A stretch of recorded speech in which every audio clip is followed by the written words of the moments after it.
There once was a group of artists. They used pixels to paint all kinds of things. Few could match their skills while they created amazing pixel trails. But they got a challenge for today, to paint a house for Christmas Day. A house that looked warm and cozy, so beautiful that every neighbor got noisy.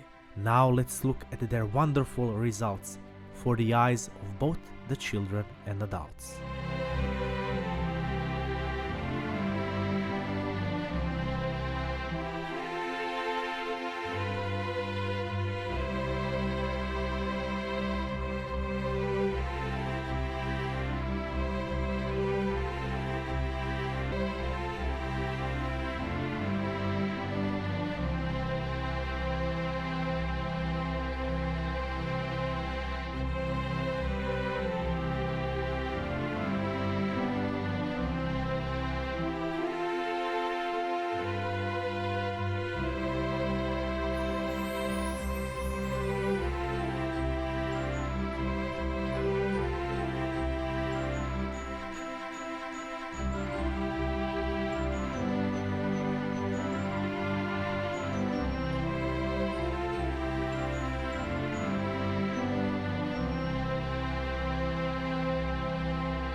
While Christmas lights shine and glow and families play in the snow, every family member should always remember, even while they run, to enjoy, relax and have fun.